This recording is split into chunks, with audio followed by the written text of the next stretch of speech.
Hello friend, welcome back to my channel. Now आज की इस लेक्चर में हम बात करने वाले हैं ऑर्गन्स ऑफ इम्यून सिस्टम के बारे में। तो फ्रेंड, वीडियो स्टार्ट करने से पहले जो लोग मेरे चैनल पे न्यू है प्लीज़ मेरे चैनल को सब्सक्राइब कीजिए।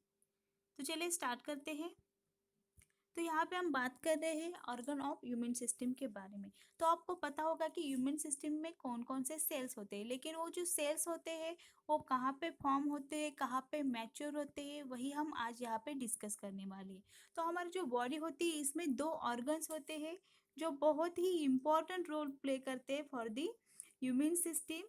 तो क्या कर देते हैं, जो हमारे एंटीजन एंटीबॉडी है उनका इंटरेक्शन करना हो या ह्यूमन सिस्टम की सेल्स है उसे किसी भी स्पेसिफिक जगह पे भेजना हो, उसका जो रिसेप्टर हो उसका एक्सप्रेशन करना हो, या किसी भी एंटीजन का रिकॉग्निशन करना हो, या हमारे जो ह्यूमन सिस्टम की सेल्स है उसकी मैच्योरिटी, तो ये सारे फंक्शन जो होती है उसके लिए हमारे बॉडी में जो ऑर्गन्स होते हैं जिसे हम ऑर्गन ऑफ ह्यूमन सिस्टम कहते हैं। तो यहाँ पे हमारे बॉडी में दो टाइप के ऑर्गन होते हैं। जो फर्स्ट होता है primary lymphoid organ and second होता है सेकेंडरी लिम्फोइड ऑर्गन। जो प्राइमरी लिम्फोइड ऑर्गन है उसमें आते हैं बोन मैरो एंड थाइमस। और ये जो बोन मैरो होता है और थाइमस होता है वो क्या कर देता है, हमारी बॉडी में हमारे ह्यूमन सिस्टम में जो सेल्स होते हैं उनका प्रोडक्शन करता है। तो हमारा जो बोन मैरो होता है वहाँ से हमारी बॉडी में जितने भी सेल्स है, जो हमारे ब्लड सर्कुलेशन में जितने भी सेल्स है उसका प्रोडक्शन हो जाता है। फॉर एग्जाम्पल बी लिम्फोसाइड हो या टी लिम्फोसाइड हो, ये जो सेल्स है ये हमारे ह्यूमन सिस्टम की सेल्स है। तो इनका जो फॉर्मेशन होता है वो बोन मैरो में होता है और थाइमस में उसका मैचुरेशन होता है। तो फ्रेंड्स, यहाँ पे जो हमारे प्राइमरी लिम्फोइड ऑर्गन है वो हमारे इम्यून सिस्टम के सेल का प्रोडक्शन करते हैं, और प्रोडक्शन करने के बाद वो उसको ग्रोथ फैक्टर भी प्रोवाइड करते हैं for the further maturation.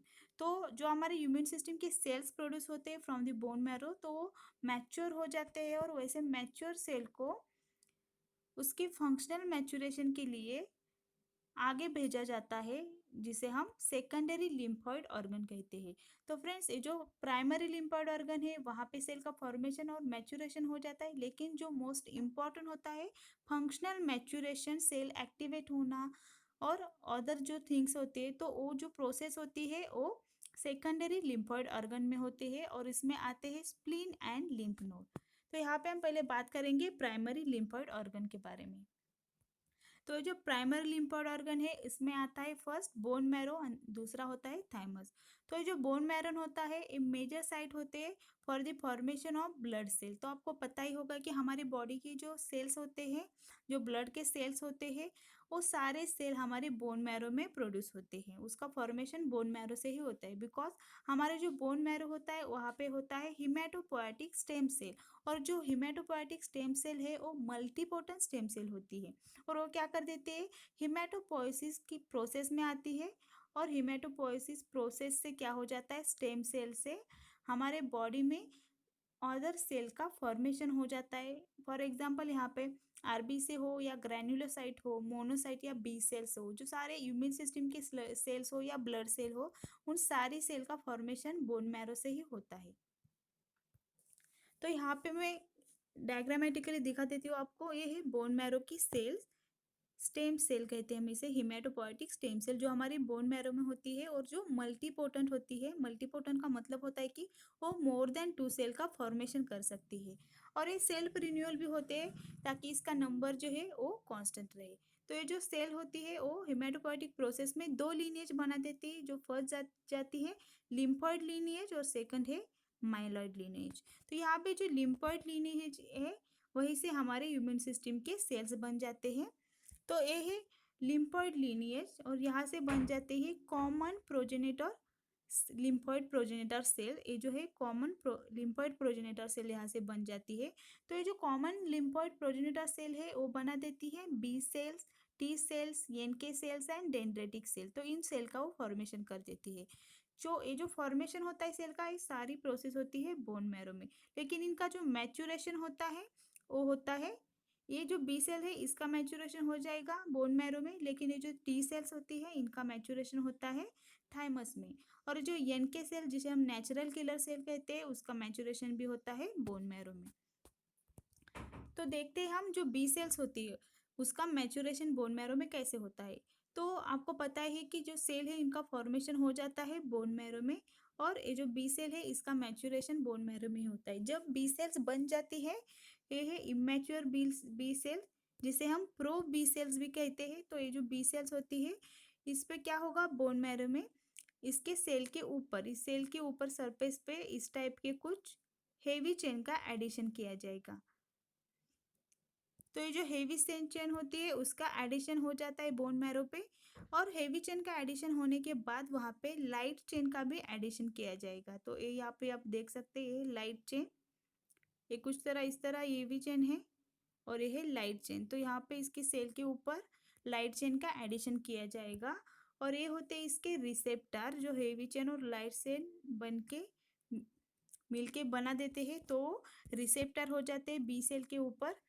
Then ये जो बी सेल है ये मैच्योर बी सेल यहाँ पे बन जाते हैं, लेकिन मैच्योर होने के बाद ये मैच्योर बनी है या नहीं इसको क्या किया जाता है, एक बार चेक किया जाता है। तो इमेच्योर बी सेल जिसके ऊपर हेवी चेन और लाइट चेन का एडिशन हो जाता है, और एडिशन हो जाने के बाद और एक प्रोसेस होती है जहाँ पे सेल का सिलेक्शन हो जाता है। तो ये जो इमेच्योर बी सेल है उसका पहले निगेटिव सिलेक्शन होगा, और निगेटिव सिलेक्शन में क्या होता है, जो न्यूली फॉर्म्ड बी सेल्स होती है जिनके ऊपर हेवी चेन और रिसेप्टर का एडिशन किया जाता है, तो उन सेल को हमारे बॉडी के जो स्ट्रोमल सेल है या इपिथेलियल सेल है उनको क्या किया जाता है, एक्सपोज किया जाता है।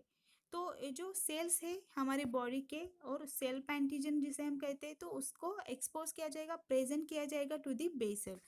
जब बी सेल के जो रिसेप्टर होते हैं, ये है बी सेल के रिसेप्टर जो न्यूली फॉर्म्ड बी सेल है, और यहाँ पे हेवी चेन और लाइट चेन बनाकर यहाँ पे रिसेप्टर फॉर्म हो गए।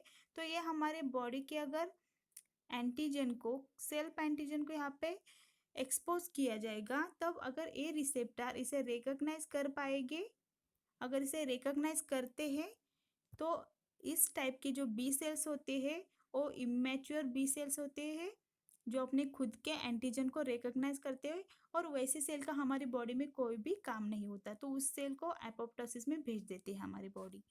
जो बी सेल्स हमारे खुद के एंटीजन को रिकॉग्नाइज नहीं कर पाती, सपोज ये है हमारे खुद का एंटीजन, ये है बी सेल, तो ये इसे रिकॉग्नाइज नहीं कर पाती है, तो इस टाइप के सेल को हम मैच्योर सेल कहते हैं। और इसी सेल को फर्दर प्रोसेस के लिए सर्कुलेशन में भेजा जाता है, और सर्कुलेशन के थ्रू ये लिम्फॉइड, सेकेंडरी लिम्फॉइड ऑर्गन को भेजा जाते हैं। तो ये है प्रोसेसिंग। जब सिलेक्शन होता है, जब सेल का फॉर्मेशन हो जाता है, देन जो इमेच्योर सेल है उन पर कुछ एडिशन की जाती है, लाइक हेवी चेन या रिसेप्टर के एडिशन की जाती है। देन उसके बाद उसकी प्रोसेसिंग की जाती है, निगेटिव सिलेक्शन हो जाता है। जो मैच्योर सेल है जो हमारी बॉडी के लिए ज़रूरतमंद है, वैसे सेल को हमारी बॉडी रखती है, और अदर जो सेल जो हमारे खुद को ही एंटीजन को फॉरेन मान लेती है, उसके अगेंस्ट एंटीबॉडी फॉर्मेशन कर सकते, वैसे सेल को एपोप्टोसिस में भेज दिया जाता है। तो ये है मैच्योरेशन ऑफ बी सेल जो हमारे बोन मैरो में होता है। लेकिन जब हम बात करें जब मैच्योरेशन ऑफ टी सेल के बारे में, तो टी सेल का फॉर्मेशन तो हमारे बोन मैरो में ही होता है, लेकिन उसका जो फंक्शनल मैच्योरेशन होता है वो मैच्योरेशन होता है हमारे थाइमस में। जब किसी भी सेल का फॉर्मेशन हो जाता है तब उसका मैच्योरेशन हो जाता है, लेकिन फंक्शनल मैच्योरेशन जो जो होता है वो अलग अलग रीजन पे होता है। तो बी सेल और एन के सेल का तो बोन मैरो में ही फॉर्मेशन होता है और वहीं पे उसका फंक्शनल मैच्योरेशन हो जाता है। लेकिन जो टी सेल्स होते हैं उनके फंक्शनल मैच्योरेशन के लिए उनको भेजना पड़ता है थाइमस के पास।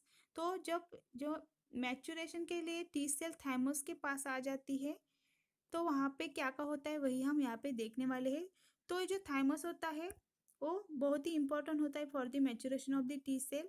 और ये जो थाइमस होता है इसका फंक्शन जो होता है, हमारी जैसी एज बढ़ती जाती है वैसे ही इसका फंक्शन है वो डिक्रीज हो जाता है। जैसे हमारी एज इंक्रीज हो जाए, जो थाइमस है उसका फंक्शन डिक्रीज हो जाएगा। ये बिल्कुल वाइस वर्सा है। तो यहाँ पे हम बात कर रहे हैं मैच्योरेशन ऑफ टी सेल के बारे में। तो ये स्ट्रक्चर जो है ये है थाइमस का। तो यहाँ पे आप देख सकते हैं ये है कॉर्टेक्स रीजन ऑफ थाइमस और ये है ल्यूमेन रीजन। तो यहाँ पे जब हमारे थाइमोसाइट जिसे हम टी सेल्स कहते हैं वो यहाँ पे जब आती है सर्कुलेशन के थ्रू, यहाँ आप देख सकते हैं ब्लू कलर में मैंने निकाली है। तो ये कॉर्टेक्स रीजन में जब आती है तो ये माइग्रेट हो जाती है टूवर्ड दी ल्यूमेन। तो ल्यूमेन की तरफ वो माइग्रेट होती है। तो यहाँ पे कुछ सेल्स होती है, ये है मैक्रोफेजेस, और यहाँ पे कुछ डेंड्रेटिक सेल्स होती है यहाँ पे ल्यूमेन में। तो क्या हो जाता है, जब ये सेल माइग्रेट होती है टूवर्ड दी ल्यूमेन, तब कॉर्टिकल सेल जो होती है वो क्या करती है, एक सब्सटेंस का सिक्रेशन कर देती है जिसे हम फैक्टर कहते हैं, इंटरल्यूकिन 7, जो टी सेल की डेवलपमेंट के लिए बहुत ही इसेंशियल होता है। तो जो थाइमस है इसका जो कॉर्टेक्स रीजन है यहाँ पे कॉर्टिकल सेल्स होती है, ये सेल क्या कर देती है, इंटरल्यूकिन 7 फैक्टर को सिक्रेट कर देती है, और इससे क्या हो जाएगा, जो टी सेल्स वहाँ पे आई है थाइमोसाइट, यहाँ पे थाइमस में जो थाइमोसाइट आई है वो यहाँ पे इस ल्यूमेन के रीजन में माइग्रेट हो रही है। तो यहाँ से जब इंटरल्यूकिन 7 का सिक्रेशन हो जाएगा तो इन सेल का मैच्योरेशन हो जाएगा। और मैच्योरेशन किस टाइप का होता है इसका, ये जो इंटरल्यूकिन 7 है ये क्या कर देगा, ये जो टी सेल है यहाँ पे, तो इस टी सेल के ऊपर कुछ रिसेप्टर की एडिशन होगी जब ये ल्यूमेन की तरफ आएगी, जब इसका डेवलपमेंट होगा या फंक्शनल मैच्योरेशन होगा, तो इसके ऊपर यहाँ पे CD4+ या CD8+ ऐसे रिसेप्टर को क्या किया जाएगा, यहाँ पे ऐड किया जाएगा सेल के ऊपर। जब सेल के ऊपर 2 रिसेप्टर यहाँ पे ऐड हो जाते हैं, सपोज ये है CD4+, ये है CD8+, तो ये सारे जो टी सेल है उनके ऊपर क्या किया जाएगा, ऐसे रिसेप्टर का एडिशन किया जाएगा। जब टी सेल हमारी बोन मैरो में फॉर्म होती है तब इसके ऊपर कोई भी रिसेप्टर प्रेजेंट नहीं होता, तो इसका जो कंडीशन होता है -2 होता है, डबल नेगेटिव होती है इससे।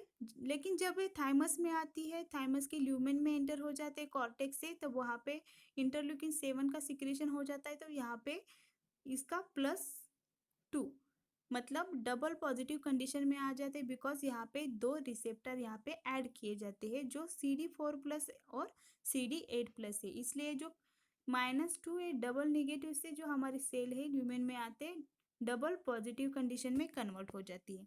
और ये जब डबल पॉजिटिव कंडीशन में आ जाती है तो वहाँ पे थाइमस में और भी सेल्स होती है, सपोज माइक्रोफेजेस हो या डेंड्रिटिक। तो ये है डेंड्रिटिक सेल, जब यहाँ से इस तरफ आएगी हमारी टी सेल, तो यहाँ पे डेंड्रिटिक सेल क्या कर देगी, एंटीजन प्रेजेंट कर देगी टी सेल के लिए थ्रू दी MSC मॉलिक्यूल। तो MSC मॉलिक्यूल के थ्रू ये क्या कर देगी, इंटरस्टेशियल डेंड्रिटिक सेल एंटीजन को प्रेजेंट कर देगी, और वहाँ पे क्या हो जाएगा, सपोज ये 2 सेल्स है, तो यहाँ पे क्या है CD4+ CD8+ है, टी सेल्स है, इसका अभी तक स्पेसिफिकेशन नहीं हुआ है कि ये टी सेल है या TH सेल है। जब हमारे इंटरस्टेशियल डेंड्रिटिक सेल क्या कर देगी, MSC मॉलिक्यूल के थ्रू एक किसी भी पेप्टाइड को यहाँ पे क्या कर देगी, एक्सप्रेस कर देगी। ये है MSC मॉलिक्यूल 1 और ये है MSC मॉलिक्यूल 2।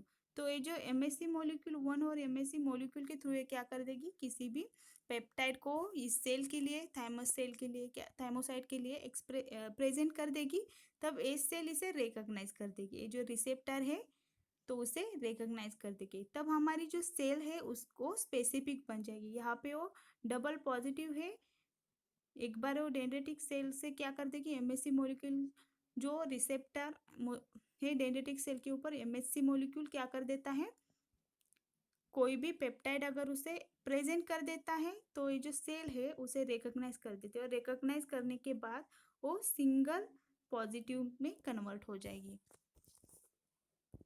तो अगर ये जो सेल है इसने डेंड्रेटिक सेल के MSC क्लास 1 मॉलिक्यूल को रिकॉग्नाइज किया इस रिसेप्टर ने, और ये जो रिसेप्टर है CD8+ इसने क्लास 2 मॉलिक्यूल को अगर रिकॉग्नाइज किया है, तो ये जो फर्स्ट सेल है जिसने क्लास 1 मॉलिक्यूल के थ्रू जो पेप्टाइड एंटीजन की पेप्टाइड प्रेजेंट की थी डेंड्रेटिक सेल ने, उसे अगर रिकॉग्नाइज किया हो, तो ये जो टी सेल्स होती है वो कन्वर्ट हो जाती है टी साइटोटॉक्सिक सेल में। अगर नेक्स्ट जो सेल है वो MSC क्लास 2 मॉलिक्यूल को रिकॉग्नाइज करती है उसके थ्रू जो पेप्टाइड प्रेजेंट की है उससे रिकॉग्नाइज करती है, तो वो बन जाएगी टी हेल्पर सेल। तो ये है पॉजिटिव सिलेक्शन। और इसी तरह इसका जो निगेटिव सिलेक्शन होता है वो किस टाइप का होता है, तो चलिए देखते हैं। जो निगेटिव सिलेक्शन होता है टी सेल का, मैच्योर टी सेल का, तो वो ऐसे होता है कि ये जो टी सेल्स होती है उनको सेल्फ एंटीजन को एक्सपोज किया जाता है, और सेल्फ एंटीजन को एक्सपोज करने के बाद अगर टी सेल खुद के एंटीजन को रिकॉग्नाइज करती है तो उसे एपोप्टोसिस में भेजा जाएगा, क्योंकि इस टाइप की सेल हमारी बॉडी के लिए बिल्कुल यूजफुल नहीं है।